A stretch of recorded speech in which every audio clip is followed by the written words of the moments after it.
कजरी तीज व्रत के दौरान करें इस कथा का पाठ, मिलेगा मनचाहा जीवन साथी। रक्षाबंधन के 3 दिन बाद कजरी तीज का त्योहार मनाया जाता है।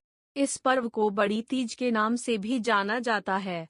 मान्यता के अनुसार इस व्रत को सबसे पहले मां पार्वती ने किया था। कजरी तीज व्रत को कुंवारी लड़कियां और सुहागिन महिलाएं करती हैं। पूजा के दौरान कथा का पाठ करने से अखंड सौभाग्य की प्राप्ति होती है। कजरी तीज का पर्व भगवान शिव और मां पार्वती को समर्पित है। कजरी तीज के दिन कुंवारी लड़कियां मनचाहे वर को पाने के लिए व्रत रखकर महादेव और मां पार्वती की पूजा करती हैं। साथ ही व्रत कथा का पाठ करती हैं। ऐसी मान्यता है कि जो साधक कजरी तीज व्रत के दौरान कथा का पाठ नहीं करता है, वह शुभ फल की प्राप्ति से वंचित रहता है। इसलिए इस दिन कथा का पाठ करना न भूलें। आइए सुनते हैं कजरी तीज की व्रत कथा। पंचांग के अनुसार भाद्रपद मास के कृष्ण की तृतीया तिथि की शुरुआत 21 अगस्त को शाम 05:06 पर होगी।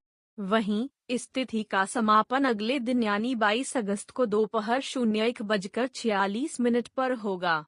पंचांग को देखते हुए कजरी तीज का व्रत 22 अगस्त को रखा जाएगा। कजरी तीज व्रत कथा। पौराणिक कथा के अनुसार एक गांव में ब्राह्मण परिवार रहता था।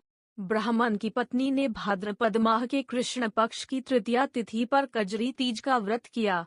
व्रत के दौरान उसने अपने पति से सत्तू लाने को कहा। सत्तू के लिए ब्राह्मण के पास धन नहीं था, तो ऐसे में उसने चोरी करने का फैसला लिया। इसके बाद वह रात के समय दुकान में सत्तू लेने के लिए घुस गया। उसी दौरान दुकान के मालिक की नींद खुल गई और उसने ब्राह्मण को पकड़ लिया और उसकी पत्नी सत्तू का इंतजार कर रही थी। वहीं चांद निकल आया था। जब दुकान के मालिक ने उसकी तलाशी ली तो उसके पास से सत्तू मिला। ऐसे में ब्राह्मण ने सारी बात बता दी। उसकी बात को सुनकर मालिक को उस पर बेहद तरस आया और कहा कि आज से वो उसकी पत्नी को अपनी बहन के रूप में मानेगा। अंत में मालिक ने ब्राह्मण को मेहंदी, सत्तू, गहने और धन देकर विदा किया। इसके पश्चात सभी ने कजरी माता की विधिपूर्वक पूजा अर्चना की।